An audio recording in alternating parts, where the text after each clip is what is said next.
So I want to I'll start off with the New Year's message, Christmas, New Year's. I've had a little bit of time to contemplate, and I've also give myself some time to rest.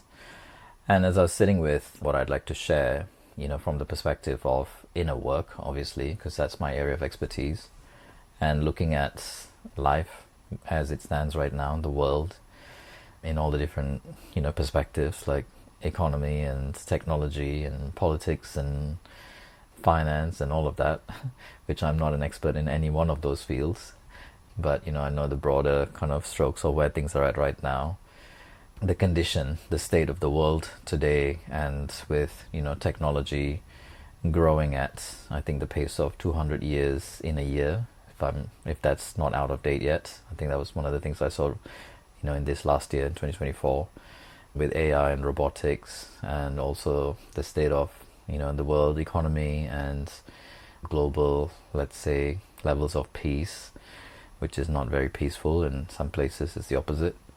And also then zooming into ourselves, and as I say always, our outer world is a reflection of our inner world. And I've certainly felt the acceleration of pace of things this year, but I've had not a normal year, whatever that is. Whatever my normal year was going to be, I didn't have that. I had a different year this year with the passing of my mom earlier this year, the beginning of this year. So I think it comes down to, when I look at it from any and all angles, the word that comes to me, at least for now, and I'm going to be bringing it into my New Year's resolutions and into 2025. I think more than ever now, the word is authentic, or authenticity, or you could say real, or be real, or get real.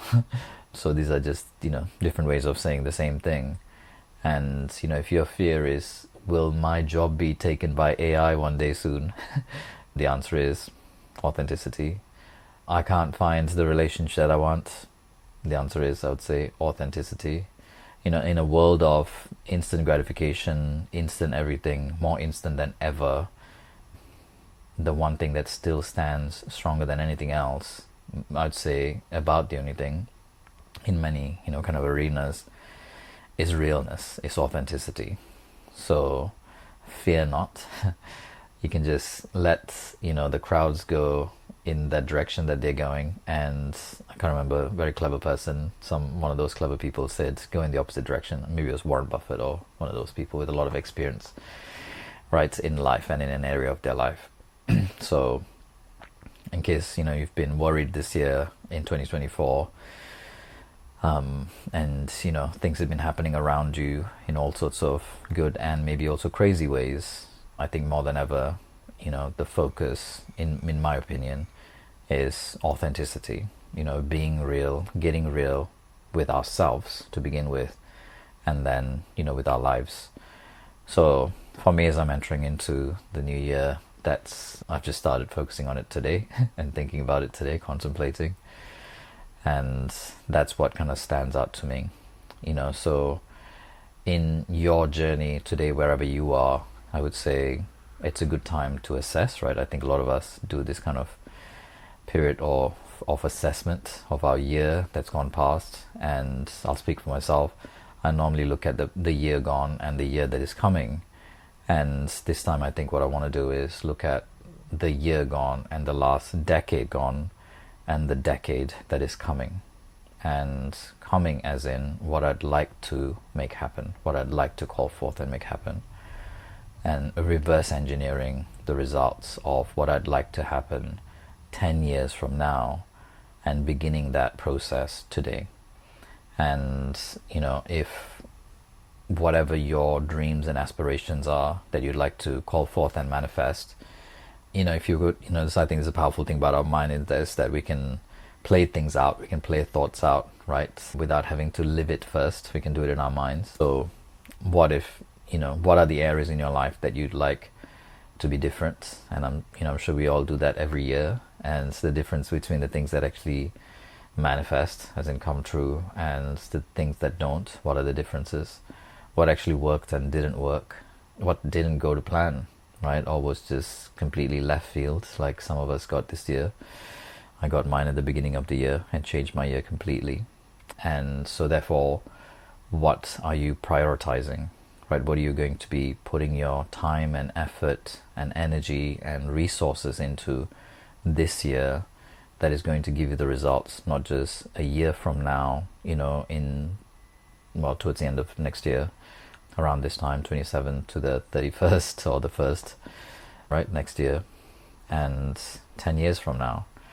And if you look at the results that you want, maybe it's more love, more joy, more peace, more fun, more adventure, more abundance, more purpose, more meaning, whatever it is for you, and or anything else that I haven't mentioned. And however you'd like that to make manifest in your life, right, for you to make manifest in your life. Challenge your thinking by expanding it to 10 times, right, that the results that you like, or 100 times. And if you were to expand that to 100 times the results that you like, what would have to be different? How would your thinking have to be different? What actions would you take differently, rather than if you've been going at a linear pace in the last year or maybe last decade? Sometimes it's just playing the same game in a different field, with a different team or different teams, different league, right, so to speak. So for some of you, you're running businesses, and it's like, okay, the same thing that you're offering, to a different crowd could afford you to 10, 100 times your business, for example. I'm just using that as an example because some other areas in our life maybe not so tangible. So what could be, and would you like to be different, or what do you need to make different, so that if you want non-linear, as in exponential results, these are some of the things that you might need to change. And knowing that also, that there's the reason I said 10 years is because, as I'm sure you've heard, we underestimate what we can make happen and achieve in 10 years, in a decade, and we overestimate what we can achieve in 12 months. So maybe that's also why every year I find myself kind of not hitting certain kind of goals, because they're too big, and also I want it now rather than making it big and being willing to stick with it long term, right? So if I look back on my last 1 or 2 decades of my life, there were certain things that I stuck with for over a decade, like my yoga studio, for example, and it did get to a point where I dreamt when I began it, or couldn't dream of before I began it.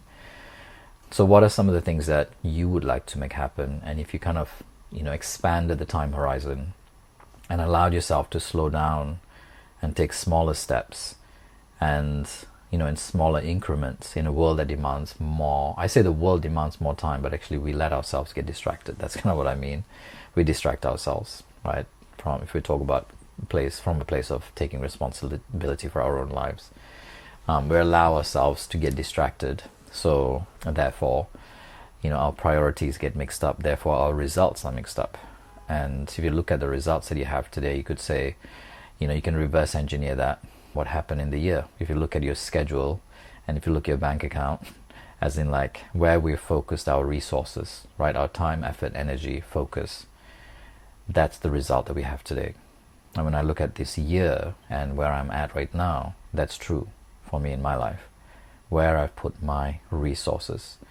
And as you know, lots of people have said it, right? It's not a question of resources. It's always a question of resourcefulness, because we have an infinite amount of resources within us. And we have the same 24 hours. One person will go and change the world in 24 hours, and someone else will barely get out of bed that day, right? If at all. So as you contemplate the end of this year and the beginning of 2025, these are some of the messages I have. So I think the message is like, around authenticity. I'm just looking at my notes over here. I've actually made notes. Dare to be real. I'd say it's the only way.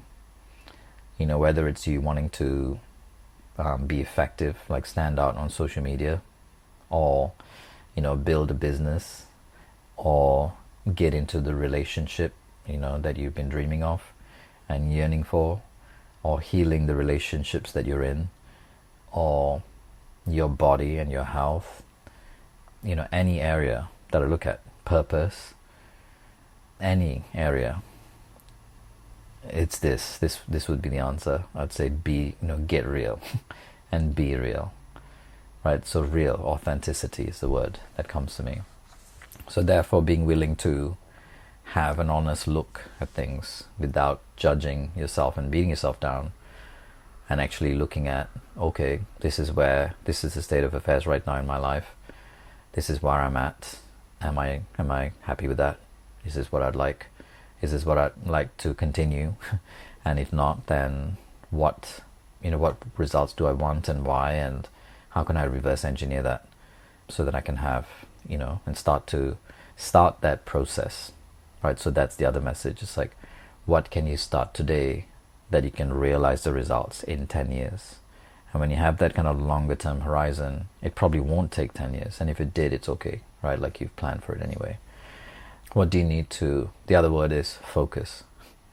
What do you need to cut down, right? To sharpen your focus, right? To put your focus on, then expand, because, in a world of distractions, right? Like a time where there's infinite amount of distractions that we can choose to distract ourselves with, or when we are not aware, will capture our attention and maintain it and pull it away in a different direction if we're not aware, which is why awareness is the very first part of this process, this framework.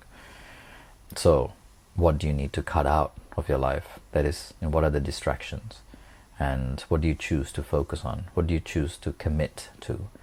As in, commit means you cut out other options and you put your focus and energy into that.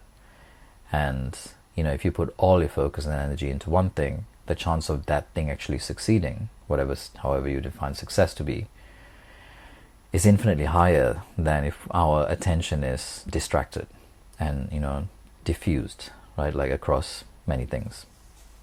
And if you were to relax the expectation on yourself and your life and expand the time horizon, and in a way, I'm saying, be kinder to yourself and more generous to yourself, and give yourself more time, yet consistently take action, right? Takes the steps. What could that look like? So as in, like, slow down and be consistent.